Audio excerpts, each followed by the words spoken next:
Ja, herzlich willkommen. Wir sind bereit wieder für Hour of Prayer, Dienstagmittag um 12 Uhr. Absolut, auch ich freue mich wirklich jeden Dienstag. Es ist immer eine ganz, auch für uns eine sehr berührende und bewegende Gebetsstunde. Es ist ja nicht einfach so, dass wir nur beten für andere Menschen. Es ist immer so, wenn wir auch beten und auch euch segnen oder einen Gedanken weitergeben, ist es auch etwas, was auch uns mega gut tut. Und das Thema von heute ist ein bisschen so, das Predigtthema vom letzten Sonntag. Wir werden nicht genau die gleichen Punkte wiederholen, sondern wir werden nochmals einen anderen Aspekt reinzoomen. Und wenn du diese Predigtserie noch nicht gehört hast über den verlorenen Sohn und auch den älteren Sohn, obwohl das habe ich schon 100-mal das Thema gehört, es sind viele Facetten, die sind total in dem Sinn neu. Ich freue mich auch auf den Chat. Jemand schon aus dem Schwarzwald dabei, hallo, aus der Schweiz dabei, mega cool. Hallo. Das Thema von heute heißt, was bringt mir Treue? Und wir werden heute 2 Kulturen anschauen, die Willkommenskultur, wie Gott uns, den verlorenen Sohn, willkommen heißt, was hat der Vater konkret unternommen für seinen Sohn, und aber auch die Treuekultur, was hat der Vater für den älteren Sohn gemacht, wo man oft das Gefühl hat in der Story, der kommt ein bisschen klein davon, aber auch da hat der Vater eigentlich eine Kultur entwickelt. Ja, und wenn wir jetzt beginnen mit dieser Gebetsstunde und mit dieser Willkommenskultur beginnen, dann möchte ich dich einfach einladen, diese Worte, diese Gedanken mit diesem Filter in dich hineinzulassen, wie Gott ist und wie sehr, dass er dich willkommen heißt und wie sehr, dass er ein offenes Auge, ein offenes Herz und offene Ohren für dich hat. Lass einfach die Worte heute unter diesem Filter in den nächsten Momenten in dich hinein. Wir werden so 6 verschiedene Gedanken mit euch zusammen durchbeten und ich möchte gerade in das Gebet reingehen. Das erste ist mal die Willkommenskultur, die Gott, der Vater, symbolisch in der Geschichte vom verlorenen Sohn auch gelebt hat. Und es ist interessant, der Vater hatte ein offenes Auge. Es gibt so ein klitzekleines Detail in der Geschichte, nämlich der Sohn geht weg, verprasst sein ganzes Erbe, lebt ein krasses Leben und der Vater, wir lesen das in Lukas Kapitel 15, Vers 20, kannst du mal ganz kurz vorlesen, Susanne, und auch den Bibeltext scrollen, wo es heißt, so kehrt er zu seinem Vater nach Hause zurück. Und jetzt ist interessant, er war noch weit weg entfernt, als ihn der Vater kommen sah. Ja. Also der Satz alleine finde ich so bewegend, das heißt, der Vater hat sehnsüchtig auf den Sohn gewartet und er kam ihm entgegen. Finde ich krass, also er kam dem Sohn entgegen. Und wenn ich das so lese, reflektiere, bedeutet das für mich ganz konkret, dass Gott sieht jedes kleine Detail. Wenn wir uns Gott an erster Stelle setzen, zu Gott umkehren, dann kommt uns der Gott im Himmel uns entgegen, weil Gott alles in meinem Leben sieht. Also alles sehen kann auch bedeuten, oh meine Güte, er sieht auch die Dinge, die ich heimlich tue. Das ist nicht heute mein Aspekt, sondern ich möchte mit dem sagen, dass Gott jedes einzelne Detail von deinem Leben, von deinen Wünschen und Sehnsüchten und Erwartungen, alles sieht Gott geistlich übertragen in unserem Leben. Ja, er hat ein offenes Auge für dich, er nimmt dich wahr und er hält Ausschau nach dir. Und ich möchte das zu einem Gebet machen, wo wir uns einfach nochmal diese Vorstellung hingeben, dass dieser Gott im Himmel Ausschau nach mir hält. Und himmlischer Vater, stelle mir einfach vor, dass du vor deiner Tür bist. Du bist nicht beschäftigt, sondern du hältst Ausschau. Und ich danke dir, dass du einfach deine Augen über die Welt schweben lässt und Ausschau hältst nach mir. Ja. Und lass uns das heute einfach persönlich nehmen. Ja. Die Augen Gottes schweifen über diese Erde, das ist ein schönes Bild, Susanne. Ich möchte diesen Bild beten für euch, für uns, und ich möchte einfach da, wo wir das Gefühl haben, manchmal kommt so eine Lüge in uns hoch, Gott sieht gar nicht, Gott schaut weg, warum lässt Gott das zu in meinem Leben, hat Gott das nicht gesehen? Und ich bete über unserem Leben, dass die Augen Gottes uns auch begleiten und die Augen Gottes auch über uns wie schützend sind.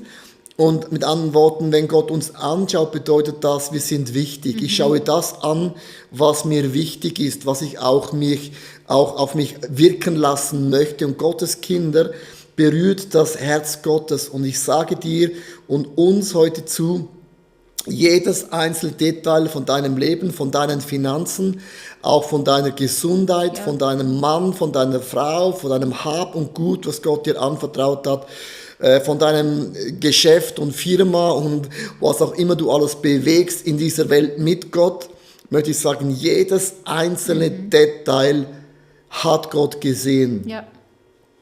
Und ich sage, Gott sieht alles, ist mir mega wichtig, weil manchmal im Leben bekommt man nicht den Applaus, man bekommt nicht den Dank, den man sich wünscht, und manchmal ist das Leben auch ein bisschen undankbar, auch bei den Kindern. Man investiert und man macht und man verzichtet und man kratzt die Finanzen und das Budget immer zusammen, und was man dann hört, sind verletzende, gemeine, abwertende Wörter, und man denkt, wo ist der Dank und wo ist der Applaus, und viele Dinge Menschen manchmal auch so als selbstverständlich nehmen.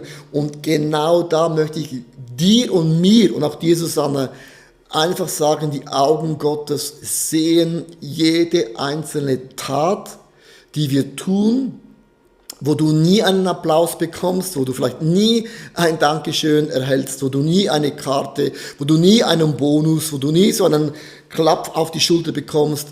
Alle diese Dinge, die sieht Gott. Und Gott nimmt Notiz. Ja. Und Susanne, Gott nimmt Notiz. Ich möchte ganz kurz bei diesem Gedanken bleiben. Das ist mir mega wichtig, weil es auch in meinem Job so als Pfarrer, ich mache ja viele Dinge, und du auch, Susanne, dass nie jemand sieht, wo Leute das Gefühl haben, ein bisschen Bühne und predigen, und dann ist die Sache gelöst, oder ich habe Leute, die machen für mich den Job. Kirche ist immer ein Team, aber es gibt bei jeder Person Dinge, die niemand sieht, die nie jemand Notiz erhält. Und das sind die Momente, wo vielleicht dann so mein Selbstwert irgendwo kommt und sagt, das ist nicht fair.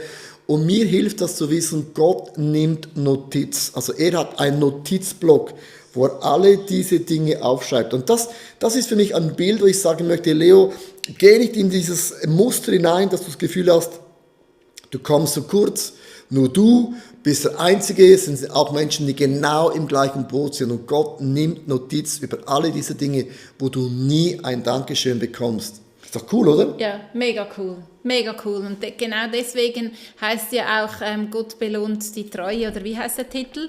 Was Treue bringt. Eben, Gott sieht es. Und ich habe noch einen zweiten Bibelvers rausgesucht. Der steht in 2. Chronik 16, Vers 9. Unermüdlich behält der Herr die ganze Welt im Blick, um die Menschen zu stärken, die sich von ganzem Herzen auf ihn verlassen.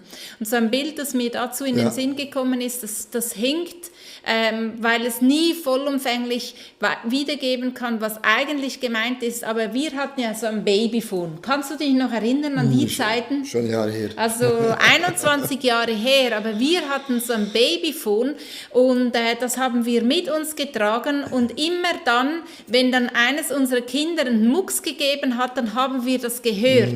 Also weil es war uns ja so wichtig. Wir wollten ja nicht, dass der Kleine schreit, und wir können dann nicht zu ihm. Wir haben das Baby von den Nachbarn gegeben oder waren eben bei den Nachbarn, dass wir sofort zurückgehen konnten. Und wenn hier steht, unermüdlich behält der Herr die ganze Welt im Blick, um die Menschen zu stärken, die sich von ganzem Herzen auf ihn verlassen. Das ist Treue von unserer Seite. Wir verlassen uns auf ihn, aber er schaut, wo regt sich etwas, wo beginnt so ein Schrei, und dann ist er zur Stelle. Mir springt das Wort entgegen, um zu stärken. Also wo brauchst du Stärkung? Ich habe jetzt da im Chat von mir Leute aus Gummersbach, aus was haben wir, Hamburg, genau, aus Bad Schussenried, aus Belo Horizonte, das ist in Brasilien. Ich möchte euch mal ganz kurz bitten, wenn du online zuschaltest, du kannst es auch auf dem YouTube im Kommentar reinschreiben, das würde mich wundernehmen. Wie erlebst du, dass Gott dich stärkt? Also kannst mal reinschreiben, auch in den Chat hinein. Also wie erlebst du in deinem Leben, dass Gott dich stärkt? Und wenn du das auch später nochmals nachschaust auf YouTube, dann schreib doch in den Kommentar hinein. Und das ist für mich immer eine große Ermutigung zu lesen, wie die einen Leuten ganz konkret auch diese Stärkung mit diesem Gott im Himmel erleben. Und einfach so die nächsten paar Augenblicken kannst du einfach reinschreiben, wie du konkret diese Stärkung in deinem Leben erlebst, wenn du treu bist, wenn du unterwegs bist mit Gott, was es für dich auch bedeutet, wenn Gott eigentlich vom Himmel her unser Leben sieht. Einfach schreib das rein in den Chat oder auch, sag jetzt mal auf YouTube, in den Kommentar rein, wie erlebst du die Stärkung Gottes.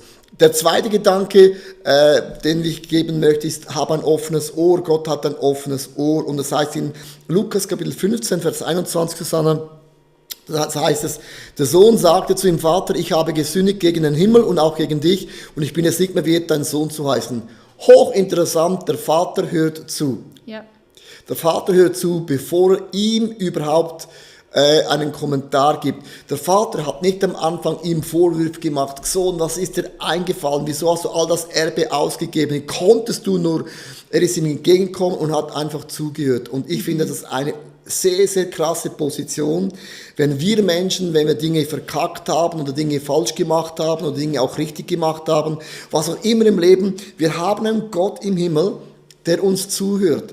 Und im nächsten Gebet möchte ich dich einladen, dass du deinem Gott, unserem Gott im Himmel, den Jahwe-Gott, einfach ganz kurz auch sagst, was dein Herz bedrückt, weil er hat ihm da was gebracht, das theologisch schon mal nicht stimmte, weil du bist es immer wert, sein Sohn und seine Tochter zu sein. Nichts auf dieser Welt kann uns trennen von der Liebe Gottes zu uns Menschen. Aber ich finde es mega wichtig, dass du jetzt so in dem nächsten Gebet einfach Gott dein Herz ausschüttest, weil du hast einen Gott im Himmel, der nicht nur sieht, sondern auch ein Gott, der hört. Und lieber Gott im Himmel, wir schütten jetzt dir einfach unser Herz aus, alle diese Leute im Chat und auch die das noch nachher hören werden auf YouTube. Wir schütten unser Herz dir aus, weil du bist ein Gott, der hört. Und ich bitte dich jetzt einfach zu Hause, dass du jetzt, wo auch immer du bist, Gott dein Herz ausschüttest. Das kann ein Dank sein, das kann eine Begeisterung sein, das kann ein Lob sein, es kann aber auch eine Klage sein, es kann eine Not sein, es kann eine Frage sein, die du Gott einfach hinhältst. Keine Ahnung, was auf deinem Herzen ist, aber lass uns so ein paar Augenblicken diesem Gott unser Herz hinhalten, weil du hast einen himmlischen Schöpfer, der hört. Ja. Und zuhören bedeutet immer, deine Geschichte spielt eine Rolle. Deine Story nehme ich wahr. Deine Geschichte ist großartig und hat eine Bedeutung. Also lass uns so ein paar Augenblicken einfach jetzt konkret dein Herz diesem Gott im Himmel ausschütten, der hört.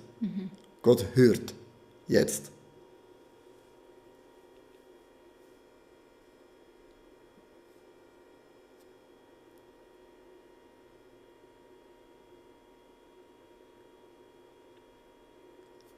Auch bei uns im Studio ruhig. Es ist ein bisschen komische, keine Musik und gar nichts. Genau, aber ich habe festgestellt, dass es manchmal gar nicht so einfach ist, diese Stille zuzulassen und dass es trotzdem so wichtig ist, weil es gibt ja auch einen Grund, wieso es dir schwerfällt, diese Stille zuzulassen, weil du vielleicht Dinge runterdrücken möchtest, wo Gott aber schon lange möchte, dass du es ihm hingibst. Und du dröhnst deine Ohren zu und offenes Ohr steht über diesem Bibelvers und es könnte auch ein offenes Ohr für dich selber bedeuten, dass du für dich ein offenes Ohr hast. Ja. Ich übe das regelmäßig ein, weil ich einfach gemerkt habe, dass ich so viel davon profitiere, wenn ich mein Ohr für mich selber öffne, als erstes am Morgen und einfach wahrnehme, was in mir abgeht, weil ich weiß, dass dieser Gott im Himmel ja ein offenes Ohr für mich hat. Ich muss ja selber nicht klarkommen mit diesem Mist, was dann manchmal hochkommt oder diesem Frust oder diesem Unverständnis oder dieser Aggression und ich habe auch gemerkt, ich muss mich gar nicht schämen dafür, aber deswegen haben wir oft Angst vor der Stille, weil das, was zum Vorschein kommt, überfordert uns, aber Gott überfordert es nicht. Was ich aber auch schön finde, das gesagt, manchmal, wenn wir stille sind vor Gott, kommen Dinge hoch, die sind anyhow schon da. Ja. Und darum kannst du nicht frustriert sein, denkst, wieso habe ich Zweifel, wieso habe ich depressive Gefühle, wieso bin ich in so einer Schieflage geraten. Das war anyhow schon immer da. Und eine der Kunststücke im Glauben ist eben, dass man das, was schon da ist, eben auch in einem Moment der Stille kommen diese Dinge hoch. Es ist ähnlich, wie man in den Spiegel schaut und es kommt ja nur das zurück, wo hineingeschaut hat in dem Sinn. Man kann jetzt sagen, oh meine Güte, das ist ja total anders, als was ich bin. Und darum Stille, wenn man sagt, stille Zeit mit Gott, hört sich so ein bisschen passiv an, ist aber eigentlich eine Reflexion, wo man eigentlich vor den Spiegel hingeht und sagt, lieber Gott im Himmel, ich möchte ähnlicher werden, wie du bist. Und darum sind das kraftvolle Gebete, die man zusammen betet. Das dritte, wir haben ja 6 Gebetsanliegen, ist ein offenes Herz. Und du kannst auch diesen Bibelvers noch mal scrollen, Susanne, das ist die Willkommenskultur von unserem Gott im Himmel. Und er schlachtet das Kalb und wir im Stall gemästert haben, denn mein Sohn war tot und ist zum Leben zurückgekehrt. Er war verloren, aber nun ist er wiedergefunden und ein Freudesfest begann. Ein offenes Herz bedeutet, dass du einen Gott im Himmel hast, der sich verschenkt. Verschenken möchte ich mit dem konkret sagen, wir sagen, wir haben einen Gott der Wunder. Also man sagt ja, wenn wir im Vater unser beten, dein Reich komme, dein Wille geschehe, wie im Himmel, so auf dieser Erde, dann beten wir, dass der Himmel die Kraft und die Möglichkeiten und die Wunder Gottes auf diese Erde kommen. Das bedeutet, dass auf dieser Erde viele Dinge nicht so sind, wie sie eines Tages im Himmel in der Ewigkeit sein werden. Und Gott demonstriert hier in der Geschichte seine Großzügigkeit, seine Gnade. Gnade bedeutet, er hat alles ausgegeben. Also bedeutet dazu mal, wenn du das Vorerbe bekamst, hast du gewusst, wenn ich alles ausgegeben habe, es gibt kein Zurück mehr. Dann hast du alles ausgegeben. Und da sagt Gott eigentlich zu den Pharisäern und Schriftgelehrten, ich bin über dem Gesetz. Ich bin, auch wenn du alles falsch machen würdest, es gibt immer einen Weg zurück. Und dennoch und trotzdem würde Gott mit dir nochmals feiern, weil die Person und du bist für Gott wichtiger als alle deine Erfolge und auch alle unsere negativen Taten. Also, ich möchte beten jetzt mit dir zusammen, dass der Himmel Gottes, alles, was Gott an Möglichkeiten hat in unserem Leben, in seine Möglichkeiten in unser Leben hineinbringt. Das war ein bisschen so ein komischer Satz, den ich gesagt habe, aber ich möchte mit dem sagen, was der Himmel hat, dass er in unser Leben hineinkommt. Also ich bete, lieber Vater im Himmel, dass dieses Freudenfest und dieses Kalb, das du geschlachtet hast, ist ja symbolisch eine Botschaft. Gnade bedeutet, ich habe es nicht verdient, es ist nicht logisch, es ist nicht greifbar, es ist nicht mehr rational, es ist eigentlich unmenschlich, aber es ist eben göttlich, was du hier machst. Also auch wenn ich mein Leben verkackt habe, Dinge falsch gemacht habe, bewusst oder unbewusst, oder ich auch ein Opfer vielleicht bin durch Umstände, bete ich jetzt, dass dein Wille, was du geplant hast im Himmel, der perfekte Wille ohne Sünde und ohne Fehler und ohne Egoismus, dass das, was du geplant hast im Himmel, in meinem Leben Realität wird, dass du in mir ein Freudenfest beginnst zu zünden, weil ich weiß, wer an meiner Seite steht, weil ich weiß, wer an meiner Seite kämpft, weil ich weiß, wer für meine Seite einsteht. Wir haben auch einen Gott, der steht für uns ein, weil ich weiß, wer mir den Frieden gibt, wer mir auch die Ruhe schenkt, wer mir auch diese Gelassenheit schenkt, wer der Gott ist, der Türen öffnet. Das, wo unmöglich scheint, ein Haus oder eine Lehrstelle oder eine Berufsstelle oder in deiner Ehe, in deiner Familie, in deiner Church, in deinem Land, auch mit dem Coronavirus, alle diese Dinge. Ich weiß, wer zu meiner Seite steht. Ein Gott, der sieht, ein Gott, der hört, aber auch ein Gott, der mitfühlt. Also ich bete, dass das Reich Gottes in der ganzen himmlischen Kraft in unserem Leben wirkbar wird. Und wenn ich das so bete, ist es ja ein mega krasses Wort, dass der Himmel in mein Leben kommt. Wie kann man das vorstellen? Es ist interessant, Jesus sagt ja eines Tages, wer mich sieht, der sieht den Charaktereigenschaften von meinem Vater. Also Jesus war eigentlich eine Postkarte, eine Visitenkarte, wie der Himmel, wie Gott ist. Und wenn du wissen willst, was der Himmel, die Art Gottes bedeutet, hilft mir, wenn ich die Bibel lese ja die Geschichten von Jesus, ich lese über den Charakter von Jesus, über seine Eigenschaften. Darum ist Bibellesen, auch wenn du Geschichte zum 100. Mal liest, mache ich mir bewusst, was für eine Charaktereigenschaft hat Gott, und für das bete ich, dass diese Eigenschaften auch in meinem Leben wirksam werden. Also, Willkommenskultur in der Geschichte vom verlorenen Sohn finde ich spektakulär. Wir haben einen Gott im Himmel, der uns entgegenkommt, weil Gott sieht. Gott ist nicht passiv, er kommt uns entgegen. Wir haben einen Gott, der hört, bevor ich irgendetwas mir sagt, was ich machen müsste.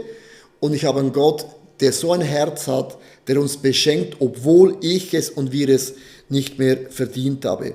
Das ist so die Willkommenskultur. Lass uns jetzt aber auch in die Kultur gehen von Treue.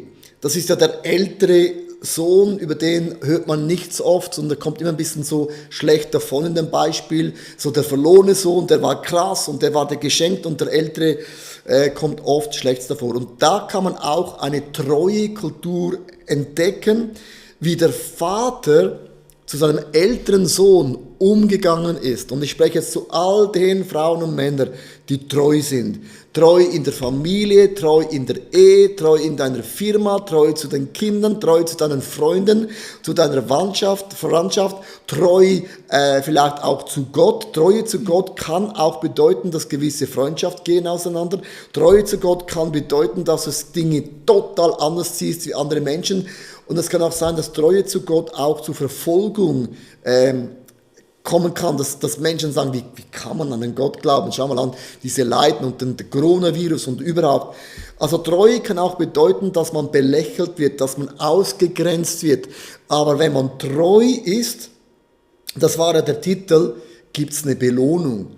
Und was ist dann die Belohnung? Weil nur Hauptsache, ich bin treu, ist ein bisschen zu dünn, sondern es gibt ein paar Dinge, wo der Vater seinem älteren Sohn zuspricht und man sehr schnell im Bibeltext ein bisschen überlesen kann.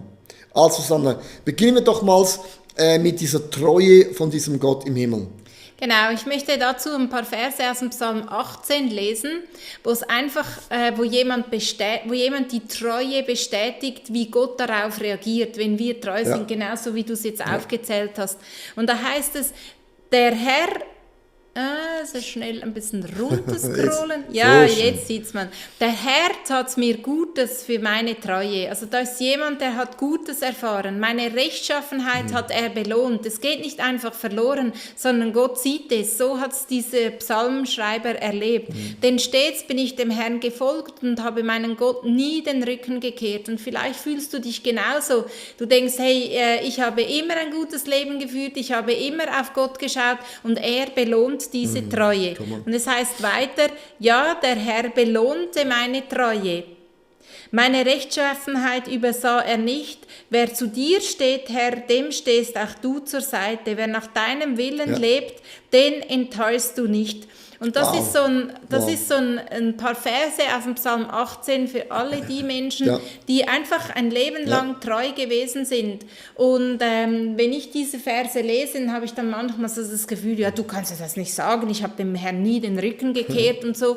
Und trotzdem habe ich gedacht, nein, es ist einfach die Art und Weise, wie Gott Treue belohnt. Es ist nicht einfach, du kannst sowieso nie genug geben für Gott, du kannst sowieso nie genug treu sein, sondern er belohnt es. Er sieht, dass es ist für ihn nicht einfach zufällig. Und ich möchte Gott genau dafür Danke sagen, dass er so ein Gott ist, dass der ältere Sohn eigentlich keinen Grund gehabt hätte, um bitter zu sein, um sich über seinen jüngeren Bruder, respektive über den Vater, wie er seinen jüngeren Bruder behandelt, aufzuregen, sondern ich danke dir, himmlischer Vater, dass du Treue belohnst. Ich danke dir, dass es nicht einfach egal ist, ob ich mein Leben lang zu dir gehalten habe oder nicht. Und damit sage ich nicht, und das bedeutet nicht, dass ich besser bin wie der andere, aber es bedeutet einfach, dass du das siehst und dass ich dadurch einfach unverhindert Zugang zu dir habe. Und nicht, weil ich es verdient habe, sondern einfach, weil ich mir nichts in den Weg gestellt habe. Ich danke dir, dass du Rechtschaffenheit siehst und ich bete jetzt in dem Moment für alle die Menschen, die das Gefühl haben, ich habe etwas richtig gemacht, ich bin zum Recht gestanden und ich bin ausgerechnet deswegen jetzt zu kurz gekommen. Ausgerechnet deswegen bin ich jetzt angeklagt worden, weil ich es nicht vertuscht habe wie meine Kollegen, habe ich jetzt den Kürzeren gezogen. Und ich bete für all diese Menschen, die genau das fühlen, die mehr bezahlt haben, weil sie rechtschaffen waren, weil sie treu waren. Und himmlischer Vater, ich bitte dich jetzt, dass du deine Hand nimmst, himmlischer Vater, und diese Herzen berührst, jetzt in dem Moment. Susanne, mir die Fragen, das mit der Treue und belohnt zu werden, das ist so eine Sache, weil es gibt ja immer Momente, wo man das Gefühl hat, man bekommt zu wenig Lob und zu wenig Anerkennung. Ich bin die einzige Person, die im Haushalt die den Geschirrabwaschmaschine ein- oder ausräumt, oder bin die einzige Person, die immer einkauft oder was auch immer, und alle anderen sind eigentlich nur ein bisschen Schmarotzer, mal ein bisschen bös gesagt. Das Gefühl hat man ja immer irgendwo im Leben, wo irgendwo der Dank nicht so krass zurückkommt, wie man das erwartet. Es ist dann deine Strategie, dass man nicht bitter wird, weil man kann ja irgendwann mal sagen, weißt du was, in der Small Group im Hauskreis, ich habe immer einen Kuchen mitgebracht, und wenn ich mal keinen Kuchen mitbringe, dann bringt niemand einen Kuchen mit, und irgendwann hat man das Gefühl, ich bin die einzige Person und es wird gar nicht mehr geschätzt, und dann hört man auf, den Kuchen zu backen und wird man enttäuscht und man wird bitter, und dann verliert man eigentlich die Stärke und die Leichtigkeit und die Begeisterung. Wie gehst denn du mit dem um? Du hast ja auch Situationen, wo du das Gefühl hast, von deiner Art, da kommt der Dank gar nicht zurück.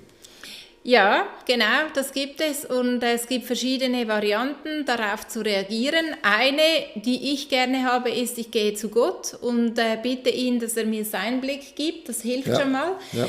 Wo ich nicht so gut bin drin, ist Dinge anzusprechen, anderen fällt das vielleicht leichter und die sprechen Dinge gerade an. Und was ich bemerkt habe, beim Dinge ansprechen, kann ich einfach nicht davon ausgehen, dass ich 100% richtig bin und die anderen 100% falsch. Zum Beispiel habe ich in meiner Familie angesprochen, dass ich das Gefühl habe, respektive, dass es mir einfach zu viel ist. Wir sind jetzt alles erwachsene Personen, das heißt, wir sitzen alle im gleichen Boot. Ich bin auch aus der Rolle Familienfrau ziemlich herausgewachsen, habe ja andere Aufgaben übernommen, und dass es mir zu viel ist, einfach immer zu kochen. Und das habe ich an den Familientisch gebracht, gerade in der Lockdown-Phase, ist jetzt schon einige Zeit her. Und da musste ich aber auch hören, was die anderen denken, was ich mache, wo ich das Gefühl hatte, das macht man doch so. Und das hat mir echt geholfen. Bis heute habe ich die Kommentare als Wahrheit, aber die mir die Augen geöffnet haben, und das schätze ich sehr. Genau, also jeder hat einen anderen Zugang, wie man mit dem umgeht. Also, und das Schlimmste ist wirklich einfach so, wenn man auch mit Menschen zusammenarbeitet und lebt, du weißt ja, was ich meine. Also ist man alleine, betet man für einen Partner, und hat man einen Partner, betet man wieder für ein Wunder, dass es sich anders verhält.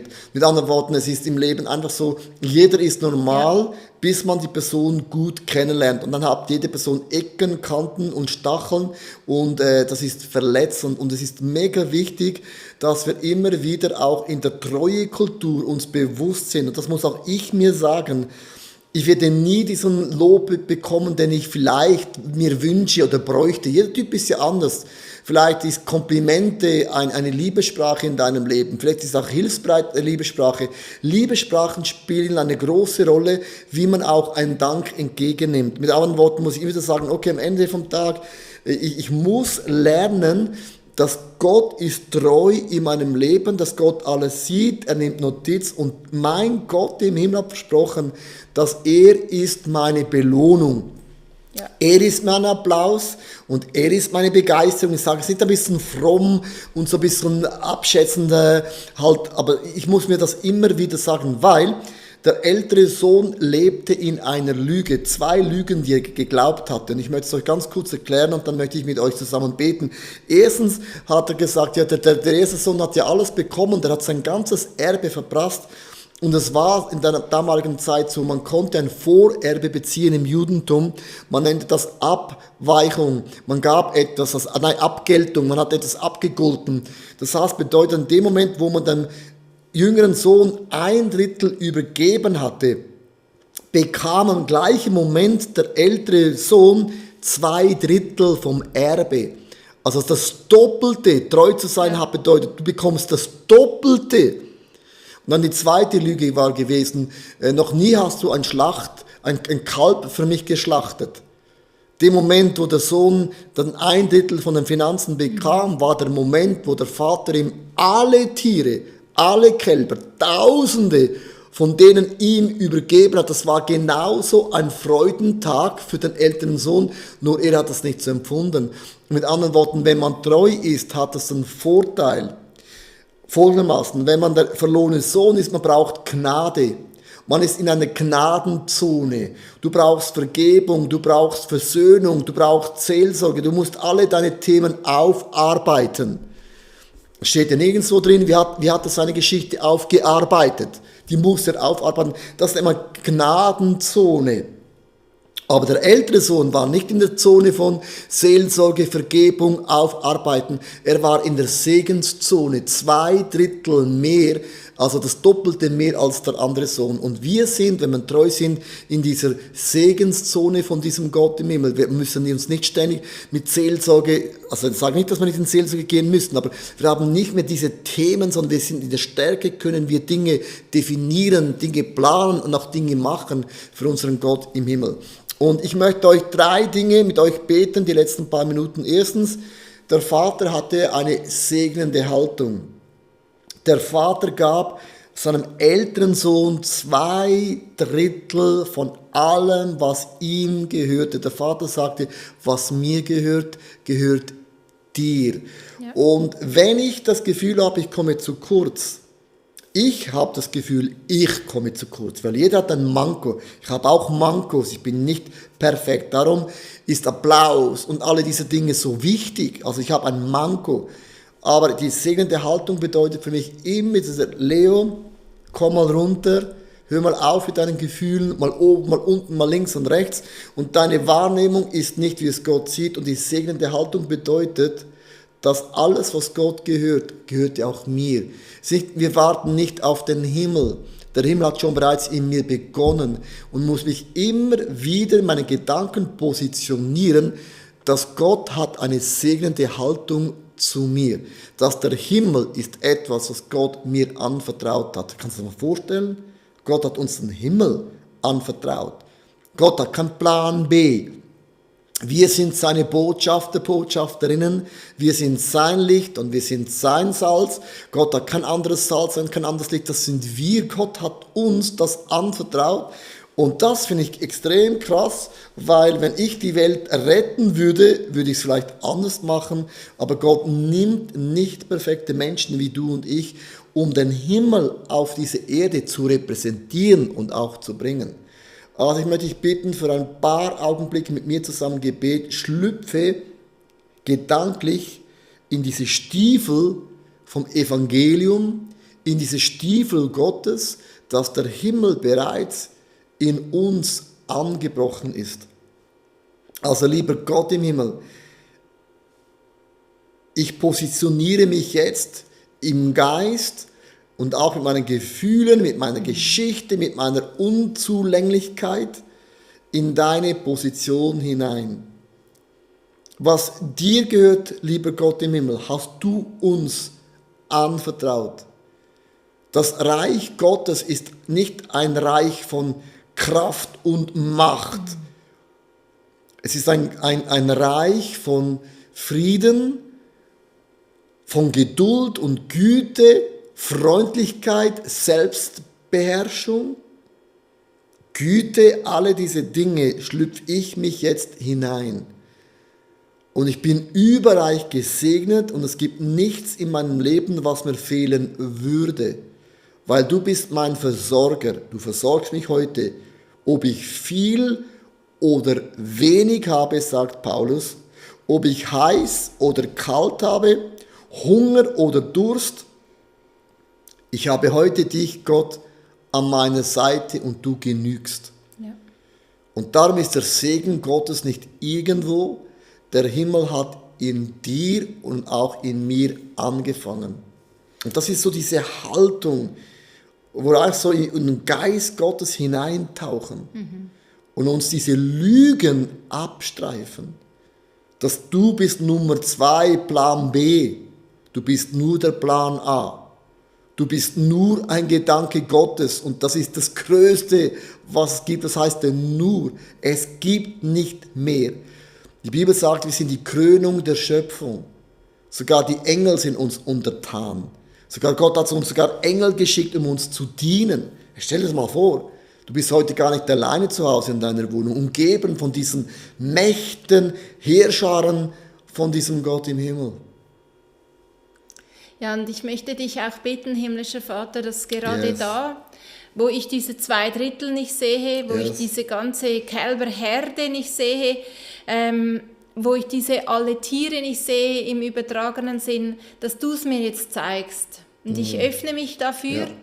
dass ich meinen Blick wegrichten kann von da, wo ich ihn Yes. fixiert habe, auf das, was andere haben, fixiert habe, auf das, was ich nicht habe, bitte ich dich, dass du meinen Blick führst und dass ich Dinge sehe, die ich habe. Yes.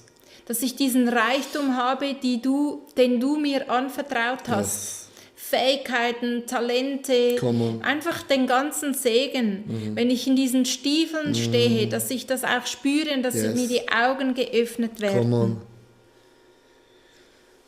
So viele Leute haben gerade schon geschrieben, wie sie bei der ersten Frage Stärkung erlebt haben im Chat. Da schreiben Leute, ich habe erlebt, dass Menschen kamen, die haben mich in Situationen geholfen. Das ist mega cool, dass Gott auch dieses Bedürfnis auf Menschenherzen legt. In dem Sinn finde ich mega, mega cool. Ganz, ganz verschiedene Dinge. Du kannst auch nachträglich noch in YouTube einfach reinschreiben, auch da in den Chat hinein, wie du ganz konkret auch diese Stärkung Gottes erlebt hast, diese Treue Gottes. Das zweitletzte Anliegen ist Win-Win-Haltung. Das habe ich am Sonntag erklärt, wenn man einen Deal macht oder wenn man mit Menschen Geschäfte macht oder wenn man auch unterwegs ist im Leben, ist es mega wichtig, dass man nicht einfach nur Menschen für seine Zwecke gebraucht. Das ist immer cool, wenn man Freunde kennt und man fragt sie, kann sie mir helfen, das und jenes.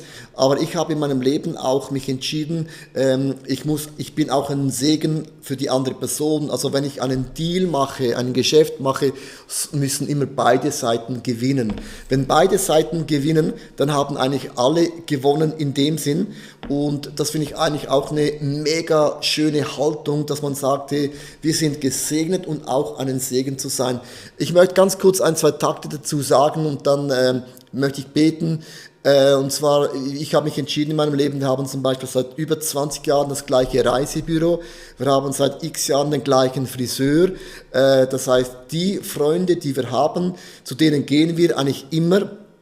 Auch wenn es irgendwo ein billigeres Angebot gäbe, nehmen wir nicht den Geiz ist geil, sondern wir sagen nein, wir bleiben bei unseren Freunden treu, die mit uns auch unterwegs sind im Leben und Qualität hat immer einen Preis. Und was meine ich mit dem, Qualität hat einen Preis? Das bedeutet mit anderen Worten, ich investiere lieber ein bisschen mehr Finanzen und Energie in meine Freunde, in meine Brüder und Schwestern, als irgendeinen Fremden, den ich nicht kenne. Und wir sind keine Schnäppchenjäger in dem Sinn, sondern wir sagen immer wieder, wenn wir Geld, Finanzen ausgeben, Reisen buchen, zum Friseur gehen oder Kleider kaufen, unterstützen wir da immer die Menschen, die mit uns im Glauben unterwegs sind, weil wir wollen sie segnen. Und sie werden auch ein Segen für uns sein. Das bedeutet nicht, dass ich hingehe und das Gefühl habe, weil du ein Christ bist, musst du mir einen Rabatt geben. Nein, weil du ein Christ bist, bezahle ich dir mehr. Das ist meine ganze Einstellung, weil du bist mein Bruder und ich segne meinen Bruder, ich segne meine Schwester. Und ich habe darüber gesprochen am Sonntag auch in der Church. Es ist etwas bei uns Christen oft das Gegenteil ist, weil du Christ bist, musst du ja einen Rabatt geben. Wenn das die Person von sich aus macht, ist was ganz anderes. Aber meine Einstellung ist immer, ich bezahle dir mehr, als irgendwo anders, weil ich dich segnen will. Und das ist auch so eine Kultur, Susanne, die wir entdeckt haben. Das ist nicht einfach so, wie ich bin so geboren worden, sondern wir haben uns irgendwann entschieden, dass wir treu sind zur Church, wir sind treu in der Familie. Man braucht immer ein Wunder, ist ja logisch. Wir sind auch treu zu unseren Freunden, mit denen wir seit Jahren unterwegs sind. Und ich segne lieber meine Freunde und Freundinnen, die wir kennen und haben, als Menschen, die irgendwo neu sind, weil alles, was neu ist, immer mega begeistert und so. Und mit denen man schon lange unterwegs ist, kennt man auch die Ecken, Kanten und Stacheln. Und das ist die Win-Win-Haltung. Und wenn du jetzt eine Firma hast oder auch Geschäfte machst, möchte ich beten, dass dir Gott eine Einstellung gibt, wo du merkst, wie kann ich eine segnende Haltung, eine Win-Win. Wenn du gewinnst, habe ich auch gewonnen. Wenn nur ich gewinne und du nicht, dann haben beide verloren. Und wenn beide gewinnen, wenn man sagt, okay, den Gewinnanteil bekommt jeder ein bisschen etwas, hat man einen ganz anderen Mindset als die Welt. Die Welt schaut Hauptsache jetzt und schnell und so, aber Gott denkt immer langfristig. Also ich möchte beten, lieber Gott im Himmel, für alle diese Frauen und Männer, die zuhören, die eine Firma leiten, die irgendwo beteiligt sind an gewissen Dingen. Ich bitte aber auch für unsere Augen, dass wir unsere Brüder und Schwestern in Jesus Christus sehen als Menschen, die wir segnen, als Menschen, wo wir großzügig sind, weil du auch ein großzügiger Gott in meinem Leben bist. Und ich segne euch mit einer göttlichen Einstellung, wo du weißt, Qualität sind Freunde. Ja. Und in diese Freunde investieren wir gern ein bisschen Leidenschaft, Energie und auch Finanzen. Ja. Amen. Amen. Der letzte Gedanke, den wir noch haben, ist, welcher Gedanke? Voilà, also, jetzt möchten wir euch ein bisschen eine Hausaufgabe geben. Und zwar, treue Kultur, Susanne, ist etwas, was wir über Jahre gelernt haben und immer noch am Lernen sind. Das ist mega wichtig. Wir sind nicht ausgereift und wir haben kein Potenzial mehr. Leute denken oft, ja, ihr beide habt es alle. Nein, wir sind im gleichen Boot, wir sind Lernende. Wir lernen mega viel von anderen Menschen, von anderen Leuten. Wir hören zu, wir machen das andere. Man kann immer wieder Dinge optimieren und auch noch optimieren. Wir haben uns 5 A-Haltungen aufgeschrieben, wie wir zusammen eigentlich in unserer Ehe oder auch Familie umgehen möchten. Und diese 5 A's, die du jetzt so ganz schön siehst, war ein Prozess von vielen Jahren. Also was du jetzt hier siehst, denkst du, die haben Werte aufgeschrieben. Nein, es ist immer ein Prozess. Und man beginnt irgendwo, macht Fehler, gewisse Dinge sind super und man muss eben an Dingen arbeiten. Also was ist deine treue Kultur, wie du mit deiner Familie, mit deiner Church umgehst? Wir haben 5 A's definiert für uns. Wir gehen aus, das heißt, wir haben romantische Dates, das ist etwas, das darf nie aufhören. Wir haben eine Auszeit, wir nehmen immer wieder auch Kurzurlaub, als auch wir kleine Kinder gehabt haben wir jedes Jahr eine Auszeit genommen für uns. Wir hatten unsere Schwiegereltern, haben die Kinder gehütet. Abenteuer ist für uns die Church. Anpassung heißt gemeinsame Freizeit und Anbetung heißt gemeinsames Gebet. Auch diese Gebetszeit ist für uns eine Kultur, wo wir zusammen beten und das ist auch etwas, was wir lernen durften, lernen mussten über die Jahre. Und alles, was du jetzt hier siehst, ist die Kultur, wie wir gerne möchten, dass wir treu zusammen sind. Und wenn du jetzt diese Liste siehst, denkst du, oh mein Backe, ich wünschte, ich wäre mit meinem Mann, mit meiner Frau, mit meinen Kindern nur annähernd da. Hey, sei ermutigt, beginne mit einer Sache, spielt doch gar keine Rolle, wo du beginnst. Hauptsache, man beginnt konkret zu sagen, das ist meine Kultur und das ist auch meine Treue. Und Susanne, ich wünsche mir zum Ende, dass du einfach uns segnest für die kommende Woche, dass Willkommenskultur und Treuekultur unser Leben bestimmen wird. Genau. Himmlischer Vater, hier sind wir. Yes. Wir sind bedürftig, aber wir überlassen nicht dem Zufall, was aus uns herauskommt.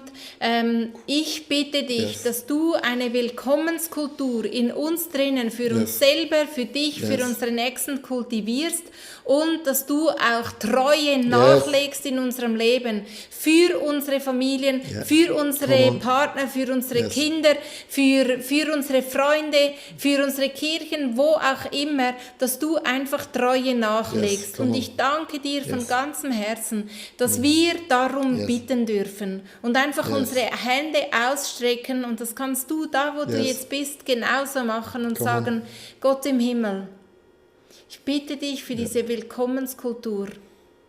Yes. Ich bitte dich für diese treue Kultur Yes. in meinem Leben, dass Ja. ich nicht nur gesegnet bin, sondern dass Yes. ich auch ein Segen sein Yes. kann. Öffne mir Ja. die Augen, wo und wie. Ja. Ja. Amen. Amen. Hey, es würde uns mega viel bedeuten, wenn du noch nicht den ICF YouTube-Kanal abonniert hast. Bitte klick doch daran, subscribe das, also abonniere ihn doch. Das hilft uns einfach mit dir ganz einfach in Verbindung bekommen, dass du alle News bekommst. Und wenn du irgendjemanden kennst und denkst, der Hour of Prayer wäre für die Personen mega wertvoll, dann schick doch einfach den Link. Schau, wir verdienen nichts an dem. Aber ich denke, es gibt immer wieder Leute, die haben noch nie von dem gehört. Die können vielleicht in keine Church gehen, die sind irgendwo und so. Und wenn du sagst, ein Link ist immer eine Stunde mit uns zu beten, man kann es auf YouTube nachschauen und so. Das würde uns mega viel bedeuten. Und wie gesagt, hast du das noch nicht abonniert beim YouTube, dann drück doch auf den Knopf drauf und es ist dann ganz, ganz einfach mit uns verbunden zu sein. Ich freue mich, mit euch nächste Woche wieder zu beten, weil der Hour of Prayer ist etwas, was wir jeden Dienstag machen. Wir haben das etabliert in der Corona-Krise ganz am Anfang. Wir sind da immer noch in der Krise drin, aber man hat sich schon ein bisschen daran gewöhnt. Und ich wünsche euch allen zusammen eine wunderschöne Woche. Danke, Ja. dass ihr euch beteiligt habt am Chat. Könnt noch immer reinschreiben, wie stärkt euch euer Gott im Himmel oder auch auf dem YouTube-Kanal bei den Kommentaren. Es ist ermutigend zu lesen, wie du konkret die Stärkung Gottes in deinem Leben erlebst. Genau. Also, God bless you. Also, mach's gut. Ciao, ciao, tschüss. Zusammen.